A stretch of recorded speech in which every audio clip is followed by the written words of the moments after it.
Hi guys! Magandang gabi! Welcome back po dito sa Gandara SRU channel for Showbiz Update. Andito na naman nga po akong muli nagbabalik. Ang nagmamaganda ninyo kachismosang Kimpaw, wala na pong iba si Gandara upang magatid sa inyo ng latest update and fresh happenings patungkol kay Kim Chiu and Paolo Avellino. And para nga po sa gabing ito, ayan, meron po tayong pa-installment na ayuda para po sa lahat. Pag-uusapan about sa kaganapan po ito sa event ng Kimpaw kahapon. Ay, Kimpaw ni Paulo Avellino. So, ayan, nakakatuwa nga po. At si Ruby ay talaga naman pong todo asar pa din kay Paulo Avellino. Nakakatuwa lang din talaga na may mga ganito pong friends na talagang full support din sa love life mo. Anyway, mukhang may mag-outside di Colombo mamaya or bukas. Lagot, charot.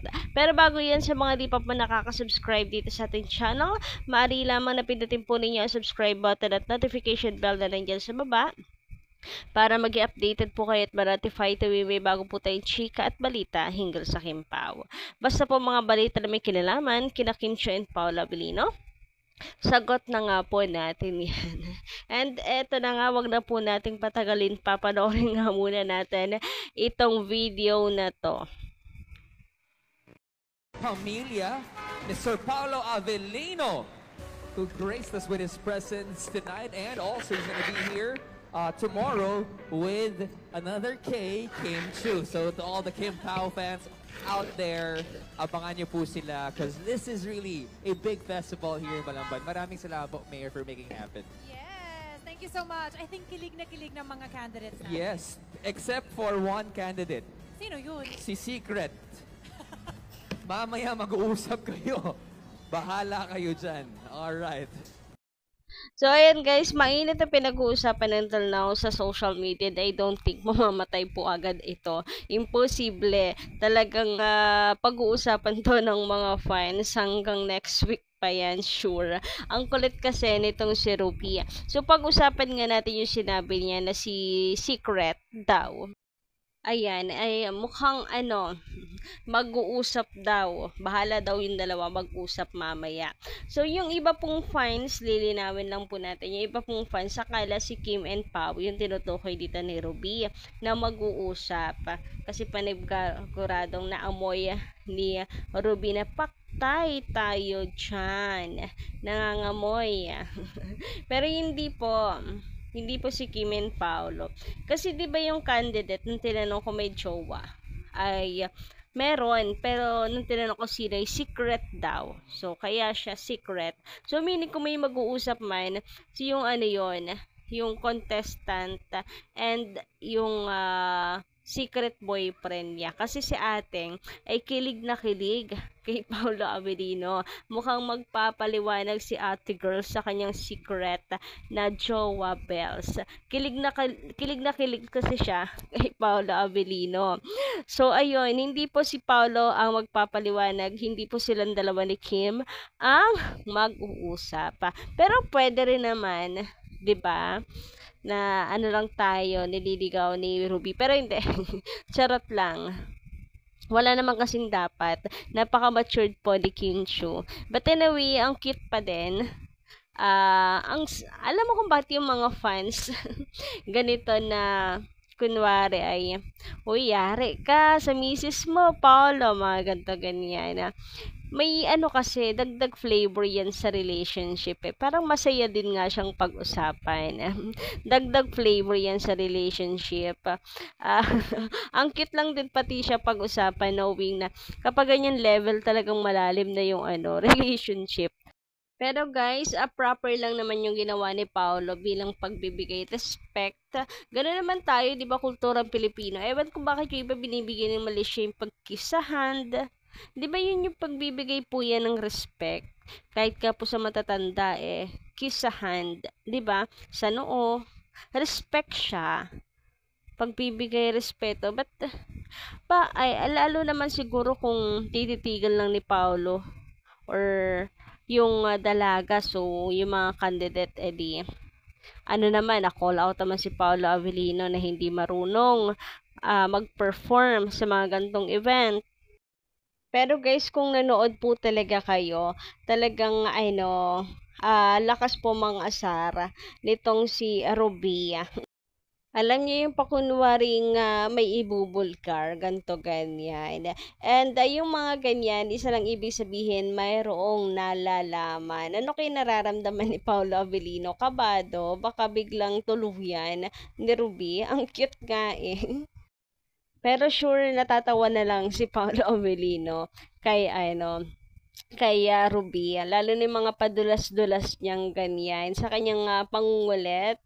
At the end of the day, andyan sila para makapagpasaya po ng mga fans, right? Grabe nga. Ang husay nga po ni Ruby mag-entertain. Talagang ano niya to porte, yung pag-host and pag-entertain. Pero ano, marami pong naku-curious talaga. Kung meron ngang mag-outside di Colombo muna. Distracted daw kasi si Paula Avellino sa Cocomelons ng mga girls. Pero, talaga naman pong nakakawindang naman, lalo naman talaga yung isa, hindi ba? Nakakawindang. Panigurado naman talaga si Paulo.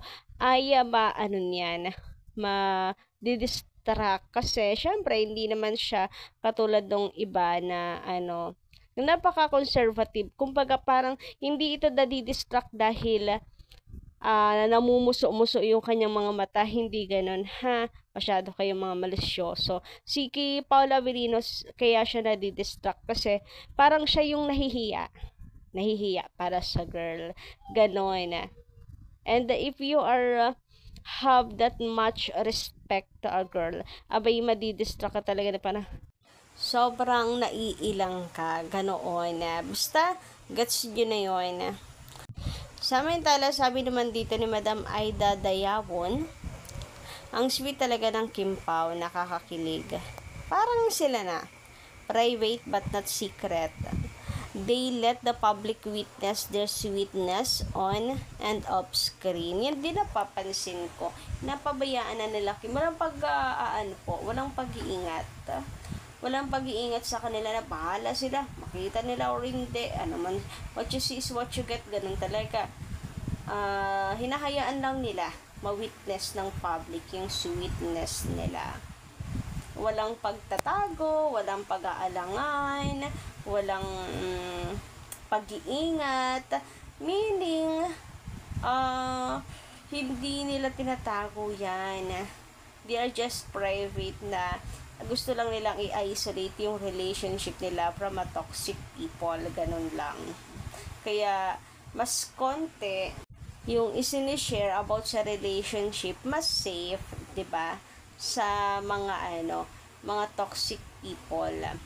Pero yung galawan nila, wala na pong wala na pong question. Very mag-jowa coded talaga. Ewan ko kung meron pa dito hindi pa rin maniniwala. Pero sa galaw pa lang nila ay grabe naman po, napakalakas. Sinisigaw na kanilang mga galaw, napakalakas ng ibig sabihin. And ako naniniwala ako na they can keep yung ganyan pong relationship, good and healthy relationship, because they are both matured naman na po. And si Paolo hindi naman po nasasakal kay Kim, right? Nanggaling na rin po sa vlog nila na si Paolo okay lang mag-games ng 16 hours. Ganyan. Inassure naman yon ni Kimi as long as meron pa namang time sa kanya. Basta't wag lang kakalimutan na, teka, nandito pa kaya ako, yung mga ganyan. So, for sure naman, healthy yung relationship ng dalawang to talaga. At hindi magiging toxic kagaya nung iba. Anyway guys, kagaya ng nabanggit, so ngayong May 5, magkasama na po ang Kim Pao para sa event. Ngayon, ayan, finally, 'di ba? So, kahapon si Paula Avellino lang muna ng harana Ngayon naman ay Kim Pao na kasama na si Kim Chu, and abang na lang po, baka po bukas ko mabalita yung ganap ngayong araw na to kasi medyo gabi na po. May mga ginawa po kasi tayo kaya sorry naman. Bawi na lang po ako bukas. Hanggang dito lang muna aking update ha. Thank you so much po sa pakikinig at pakikisama. Kita-kits tayo sa susunod ko pong balita. Maraming salamat.